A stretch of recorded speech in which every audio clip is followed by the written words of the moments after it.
La siguiente historia es una historia ficticia, pero quizás pudiera, sí, suceder en cualquier iglesia.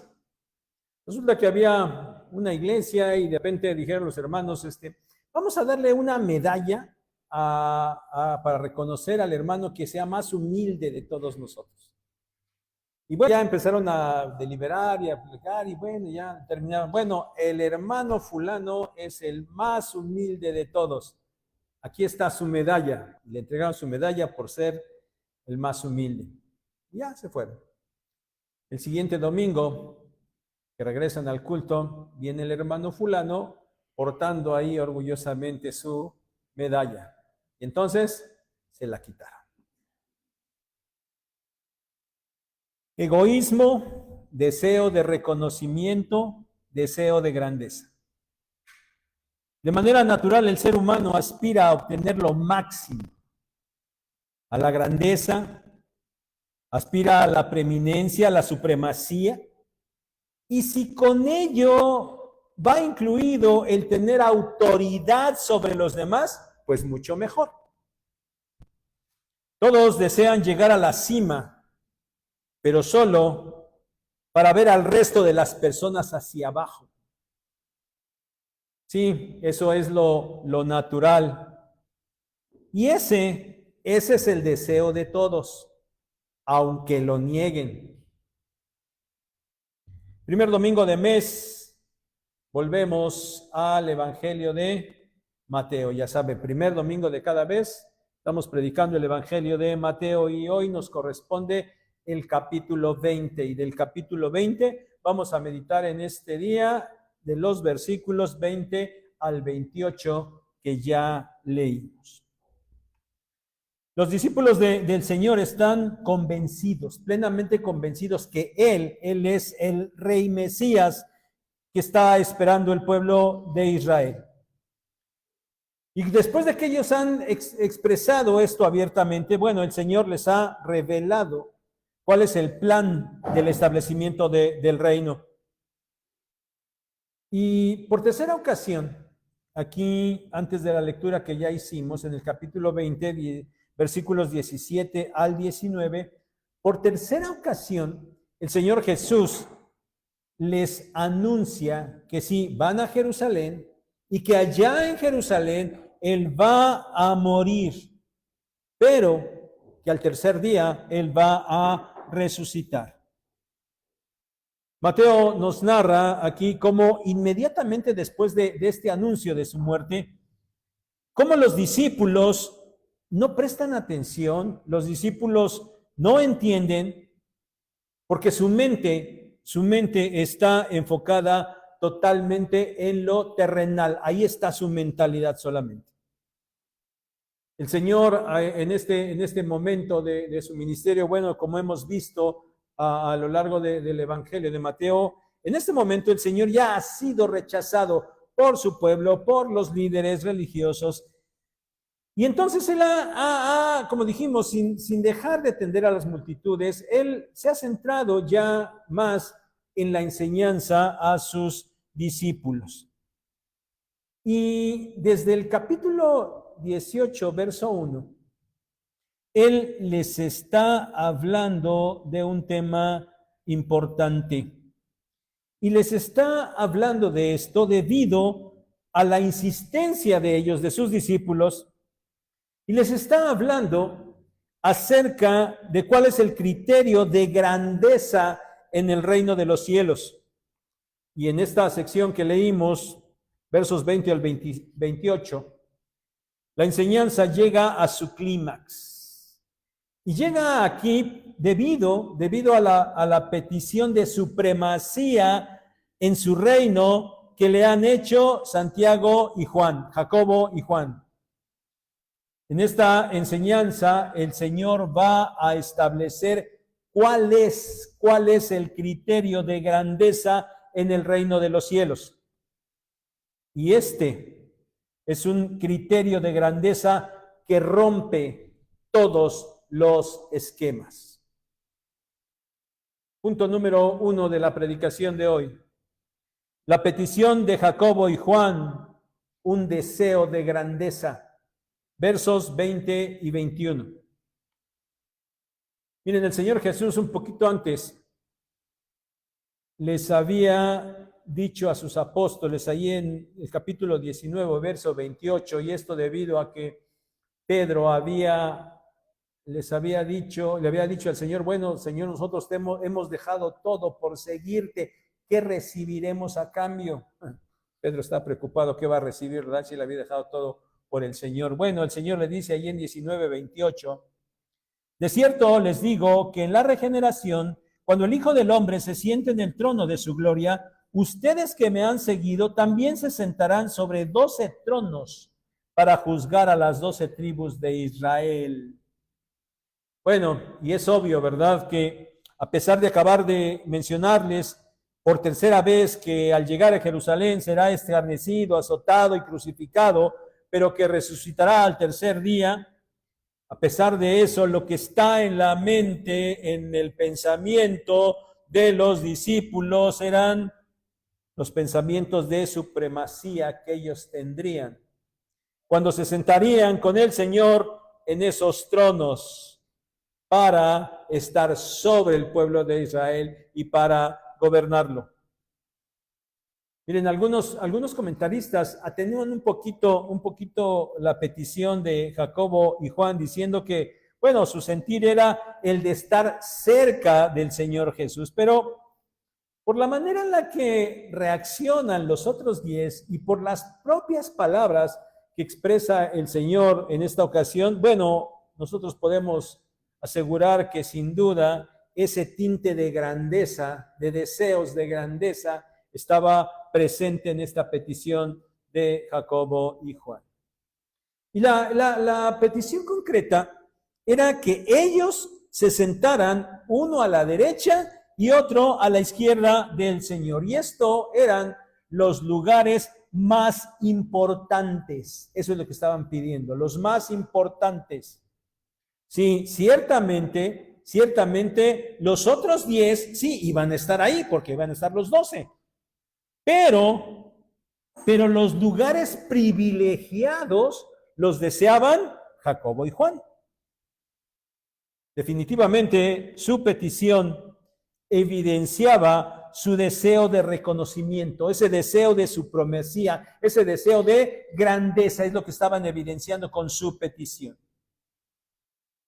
Bueno, quizás nosotros podemos considerar la actitud de Jacobo y Juan y nosotros pudiéramos pensar que eso nada tiene que ver con nosotros.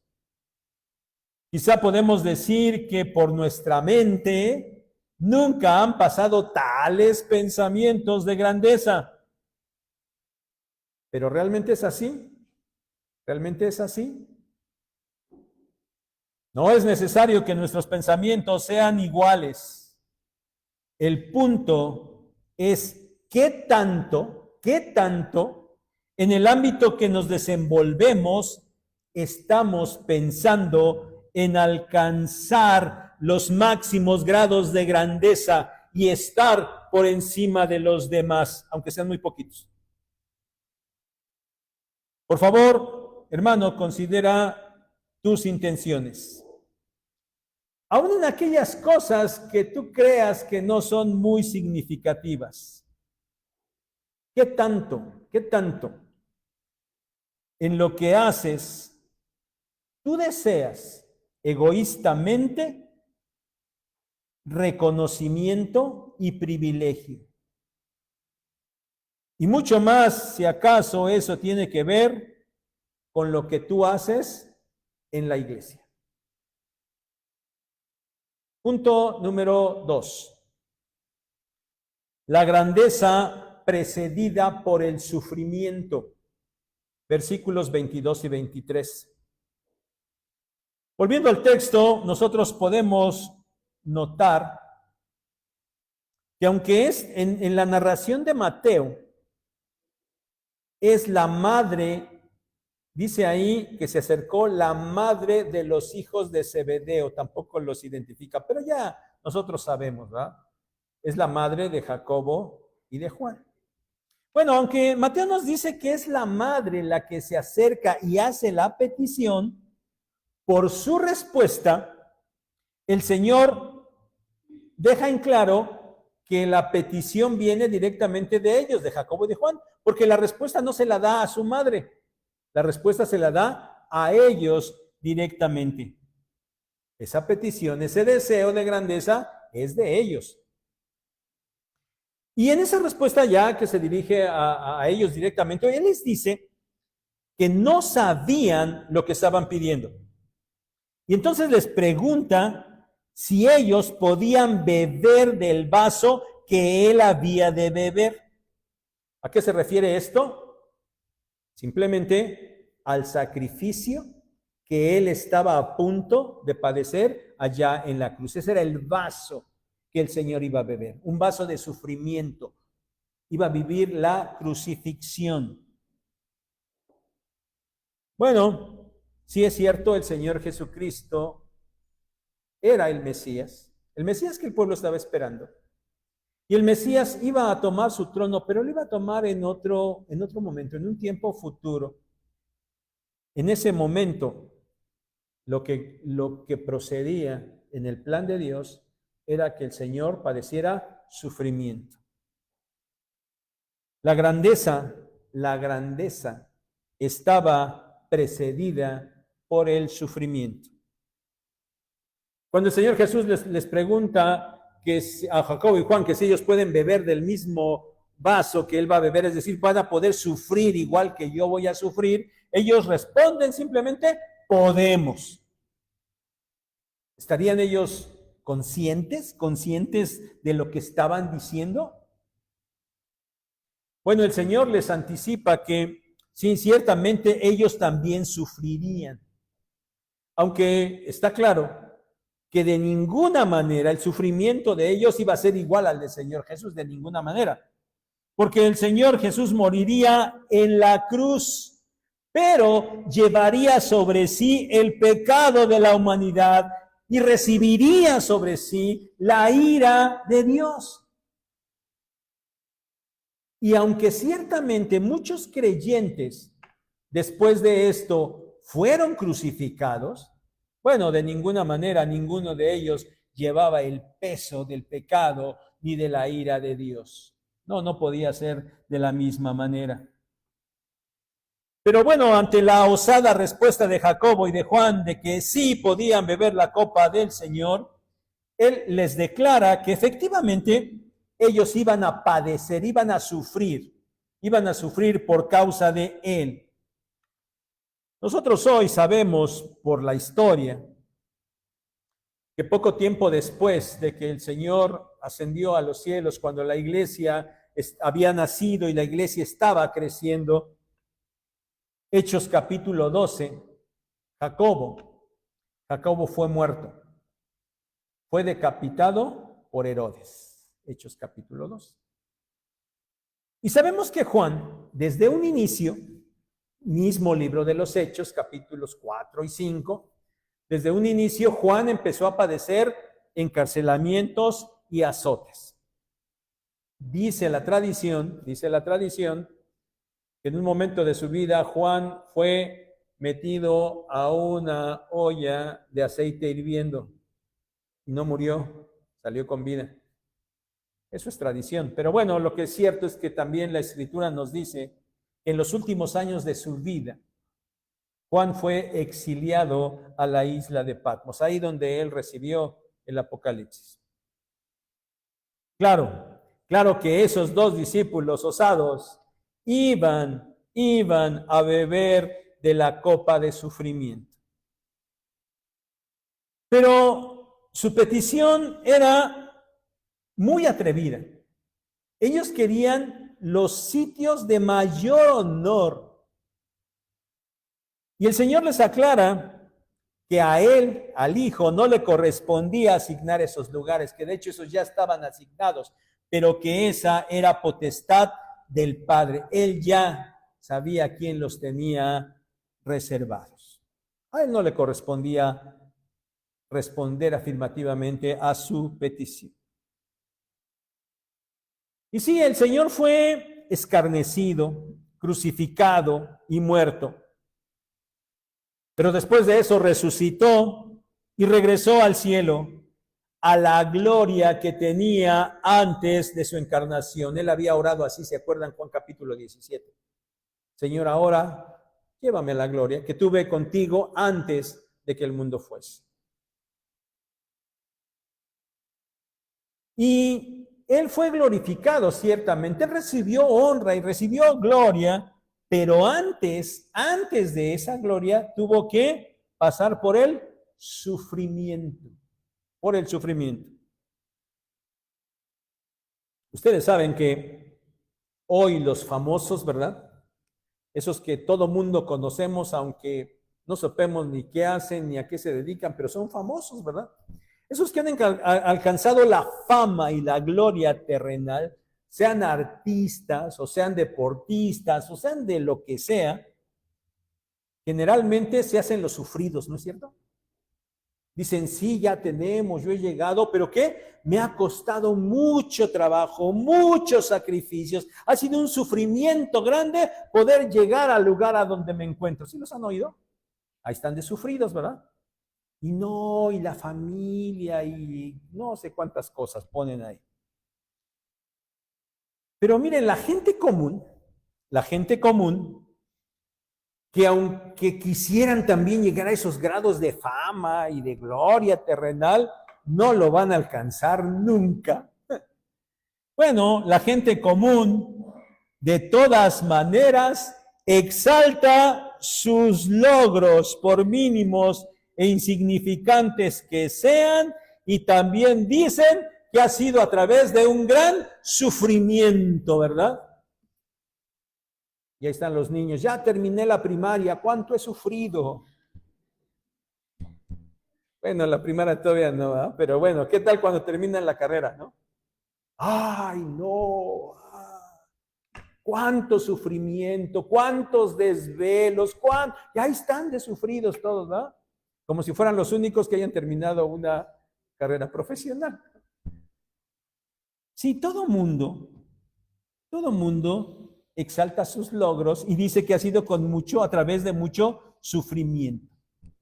Por eso, mis hermanos, es que, miren, pensar en alcanzar el éxito a través del sufrimiento no es una cosa rara en este mundo, pero por mucho que sea el grado de la fama, nada tiene que ver.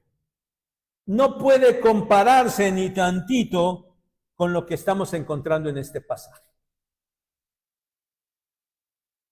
La petición de Jacobo y Juan era osada, atrevida, era egoísta, pero tenía que ver con el Señor Jesucristo y con su reino. Y por eso es que las cosas son totalmente diferentes. Los parámetros son contrarios y el Señor está empezando aquí a mencionar esos parámetros diferentes a los del mundo. Él está diciendo aquí que la verdadera grandeza está precedida de sufrimiento, pero de un sufrimiento que resulta ser irracional a los ojos del mundo. Punto número 3.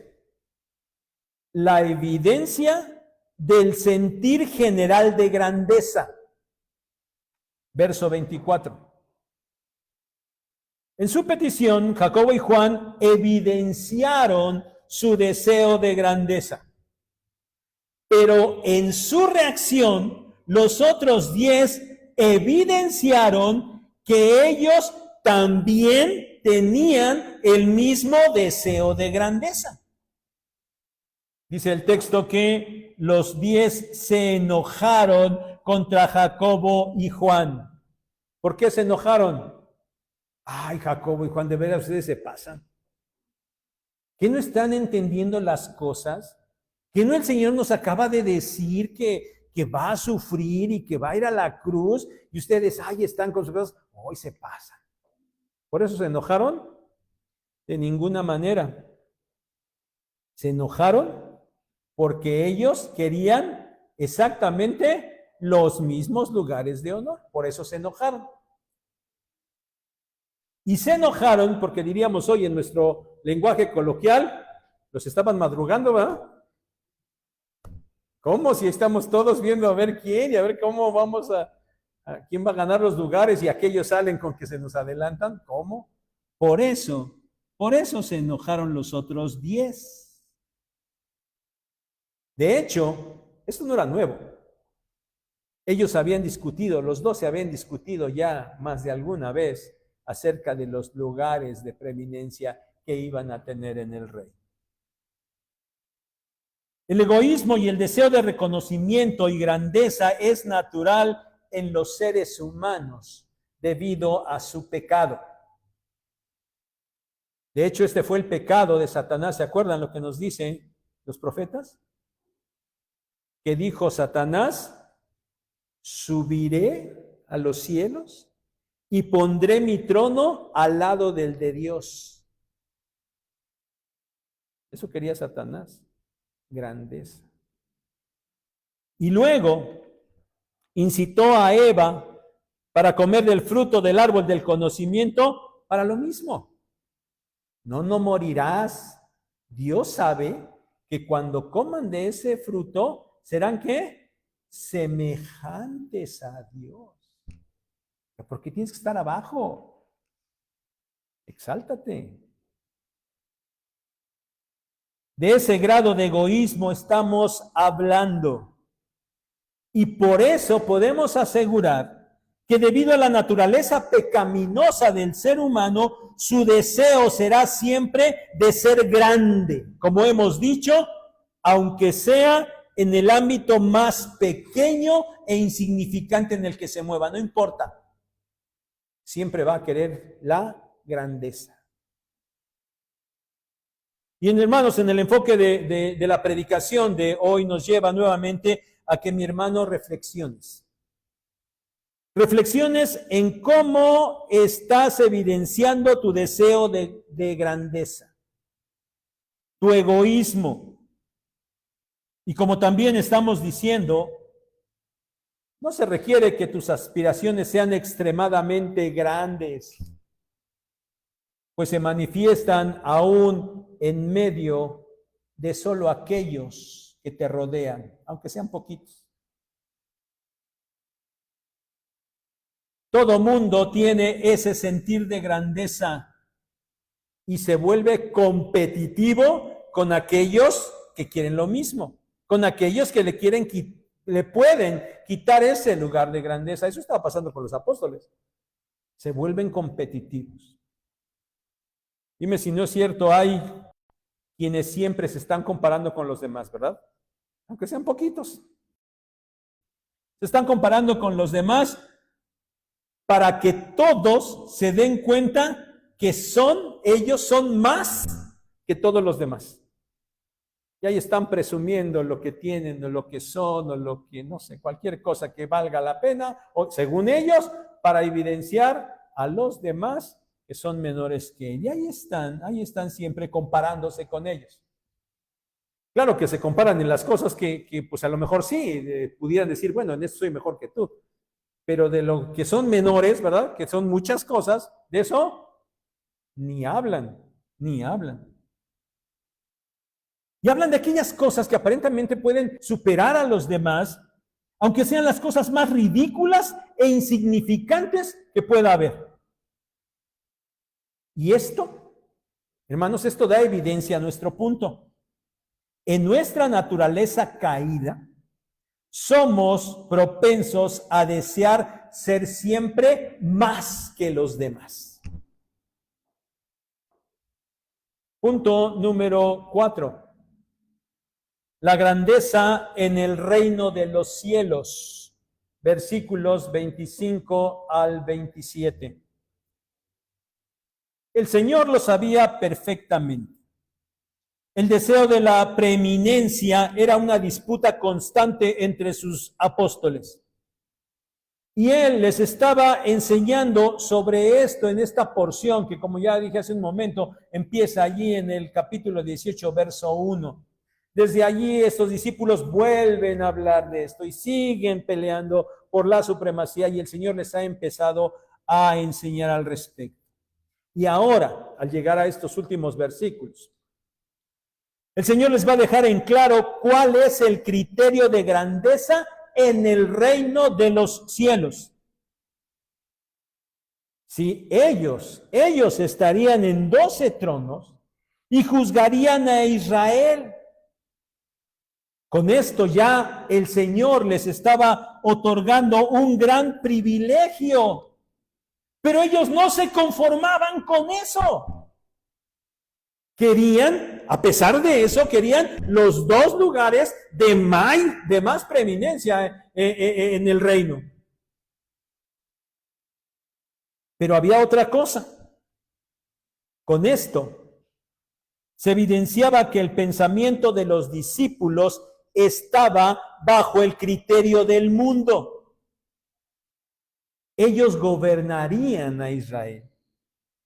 Y ellos sabían, porque así pasa en el mundo, ellos sabían que los gobernantes se enseñoreaban de sus pueblos y que los magnates del mundo ejercen autoridad sobre sus pueblos.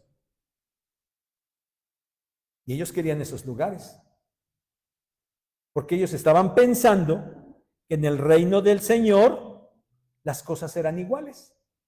Y ellos querían eso. Ellos querían dominar a todos. Más ahora, el Señor dice claramente que entre ellos las cosas deberían ser diferentes. Aquel que quisiera ser grande tenía que ser el servidor. Y el que quisiera ser el primero tenía que ser el siervo. Notemos algo importante. El Señor no les está recriminando que deseen ser grandes, ¿lo notaron? Él no les dice, oigan, ustedes quieren ser grandes, pero no, ustedes no deben desear ser grandes. Eso no se los dijo, ¿lo notaron? Les dijo, el que quiera ser grande, tiene que ser el servidor, y el que quiera ser el primero, tiene que ser el siervo. Servidor y siervo. Palabras muy parecidas en nuestro idioma español, pero en el idioma griego son 2 palabras diferentes. La primera de ellas, servidor, que aparece ahí en el verso 26, esta palabra es diácono, literalmente, es diácono. Y se refería a una persona que hacía un trabajo de baja categoría, como limpiar la casa o servir las mesas. Este término, esta actividad no era propiamente una cuestión deshonrosa, pero sí describía el nivel más bajo de alguien que se contrataba para hacer un trabajo. Y era el nivel más bajo porque este trabajo de limpiar la casa o servir las mesas, bueno, no requería ni de gran conocimiento ni de gran habilidad. Y el diácono era una persona que se contrataba, es decir, tenía libertad. Y libremente se alquilaba para ese trabajo que era de la más baja categoría. Eso era el servidor, el diácono. La segunda palabra que el Señor utiliza, ahí en el verso 27, servidor, siervo, es literalmente esclavo. Este, que es un esclavo, a diferencia del diácono, era alguien que no era libre. No se pertenecía a sí mismo, le pertenecía a su amo. Él no podía ir a donde quisiera, solo podía ir a donde su amo le dijera. Él no podía hacer lo que quisiera, tenía que hacer solamente lo que su amo le dijera. El esclavo no se pertenecía, era propiedad personal de alguien más. Y el Señor dice a sus apóstoles que si ellos querían realmente ser grandes en su reino, entonces tenían que ser diáconos y esclavos. Hermanos, esto es realmente impresionante, ¿no les parece? Esto es impactante, esto es radical. Los criterios de grandeza en el reino de los cielos rompen con todos los estándares de grandeza de este mundo. Todos quieren ser grandes, ponerse por encima de los demás, porque todos quieren ser servidos. De ninguna manera alguien quiere ser el siervo o el servidor, nadie. Y para ejemplo de esto, algo bien común. Todos llegan a la cocina económica más humilde que puedan encontrar, porque no pueden pagar algo mejor, ¿verdad? Y sin embargo, llegan exigiendo, ¿no? Y que si las tortillas están frías y que si esto tiene sal, y ahí se ponen y se van en contra del mesero, de quien esté ahí atendiendo. ¿Por qué? No importa la condición tan humilde, pero ellos son para ser servidos, no para servir. Y la gente hace esto, ¿verdad? En todos lados. Y bueno, ya saben que ahí en las redes aparecen Lady no sé qué, ¿no? Y Lord quién sabe cuál. ¿Por qué? Porque son personas que se la pasan humillando a todos los demás. Eso es lo natural. Mucho más esta actitud se presenta, si dijimos que a los más bajos niveles lo hacen, pues mucho más se presenta en cuestiones que implican un mayor nivel en la escala de este mundo, ¿verdad? Si los que no tienen o los que no son, pues se sienten y humillan a todo mundo, pues los que más tienen, no, pues mucho, mucho más todavía. Aquel que cree que es grande y aquel que se siente grande, de ninguna manera piensa en servir. No, nunca. Pero saben, tristemente hay cristianos que imitan esta actitud. Y muchas veces con sus propios hermanos en la fe. Lo más probable es que quien haga esto no lo va a aceptar nunca, ¿verdad? No, yo no, de ninguna manera. ¿Sabes? No se trata de no querer ser grandes. Se trata de alcanzar la grandeza mediante el servicio. De eso se trata el asunto. Creo que por lo menos para quedar bien con los demás, todos dirán que de ninguna manera pretenden ser considerados grandes. Por quedar bien, nadie va a aceptar que a lo mejor si quiere estar por encima de sus hermanos.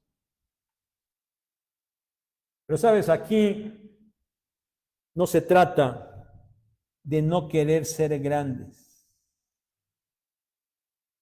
No se trata de no querer estar por encima de los demás. Aquí de lo que se trata es de estar por debajo de los demás. De eso se trata el texto.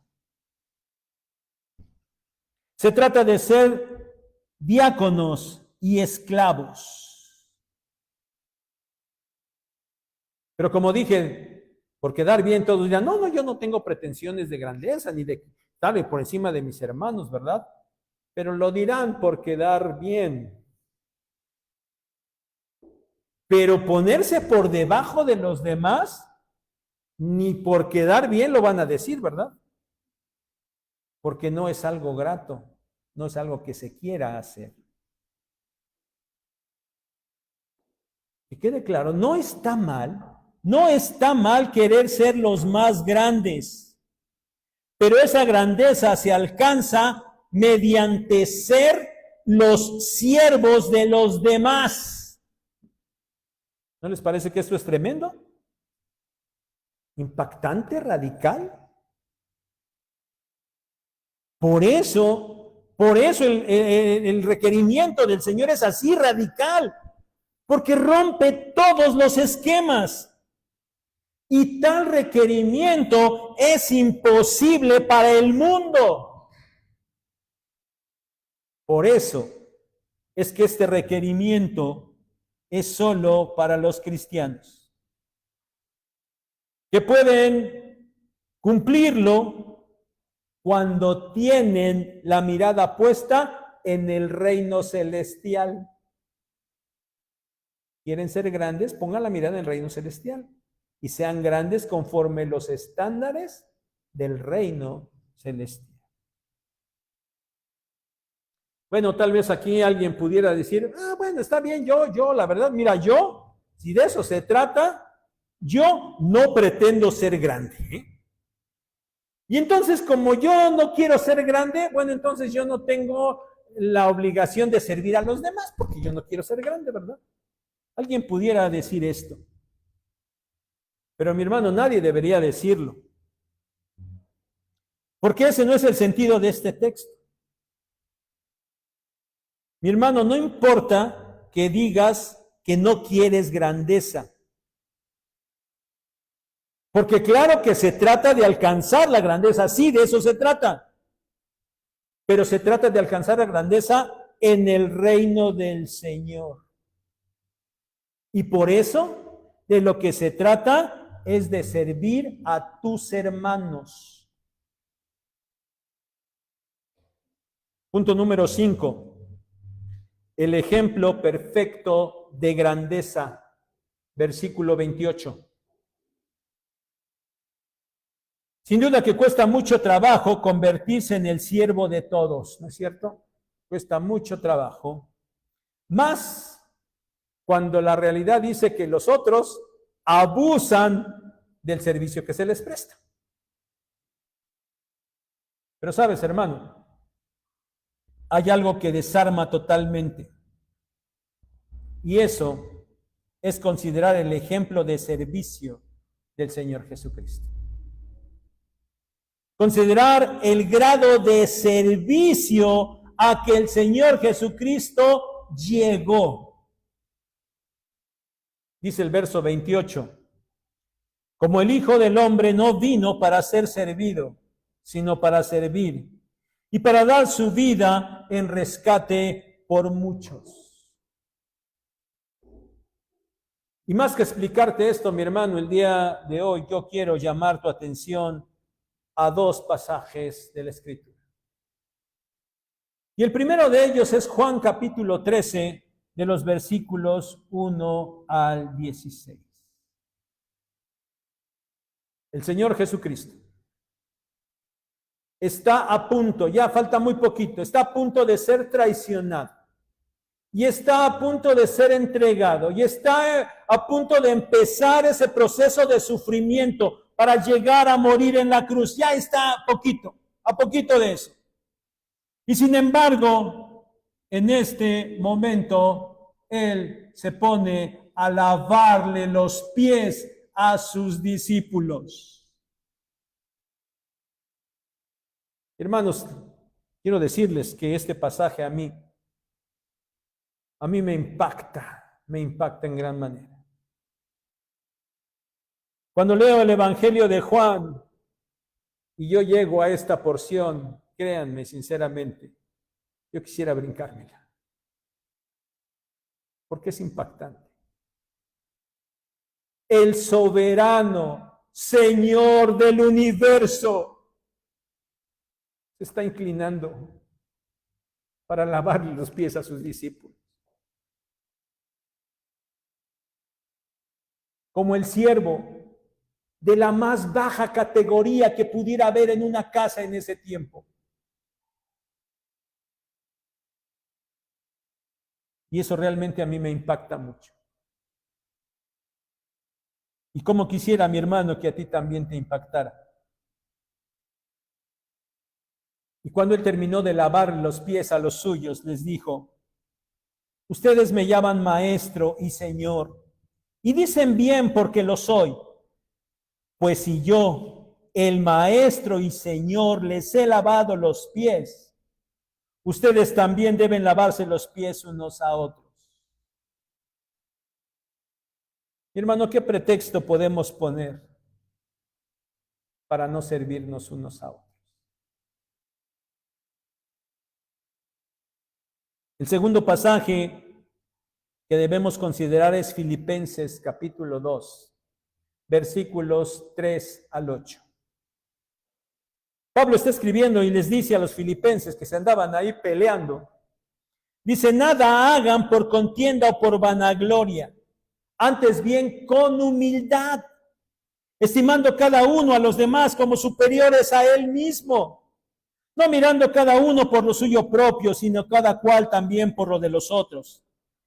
Haya, pues, en ustedes este sentir que hubo también en Cristo Jesús, el cual, siendo en forma de Dios, no estimó el ser igual a Dios como cosa que aferrarse, sino que se despojó a sí mismo, tomando forma de siervo, hecho semejante a los hombres, y estando en la condición de hombre, se humilló a sí mismo, haciéndose obediente hasta la muerte y muerte de cruz.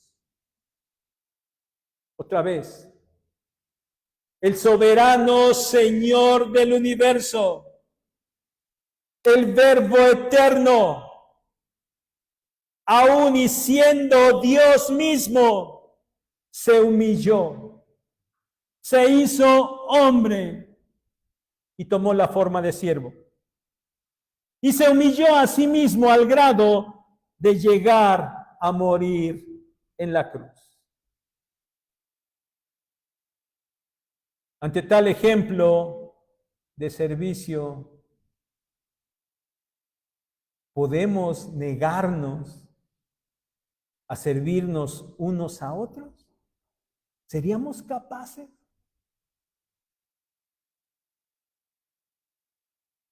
Concluyamos. Hemos visto cómo Jacobo y Juan y los otros 10 tenían un gran deseo de grandeza.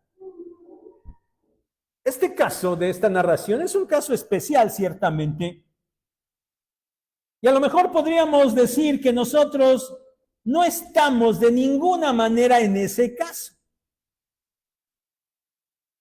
Pero mi hermano, no puedes decir que no hay deseos de grandeza en ti, porque claro que los hay. El punto es que no es malo querer ser grande. Lo malo es querer ser grande en las cosas de este mundo y bajo los criterios de este mundo. Para mirar a los demás hacia abajo. Como decimos aquí en México, para mirarlos por encima del hombro, ¿no? Así. Mi hermano, tú debes poner la mirada en lo celestial, en lo eterno. Porque allí, a lo celestial, es donde tú perteneces. No te enfoques en lograr la grandeza en las cosas terrenales. Esas se quedan aquí en la tierra, esas no trascienden. Y ya lo dijo el Señor. ¿De qué le sirve al hombre ganar el mundo y perder su alma? Pero tú, mi hermano, tu alma no está perdida. Tu alma ya fue rescatada. Tu alma ya fue salvada. Tu alma ya está en manos del Señor. Y por eso, ahora, enfócate en ser grande conforme a los requerimientos del Señor. Y esa grandeza no se va a acabar, no va a ser efímera. Esa grandeza será eterna, eterna. Debes buscar la grandeza, sí, debes buscarla. Pero la grandeza en el reino de los cielos. Y eso debes hacerlo mediante el servicio. Mi hermano, no puedes evadir esto. Tienes que servir a tus hermanos. Que el Señor nos haga entender y que el Señor nos dé las fuerzas para poder hacerlo. Que Él nos bendiga.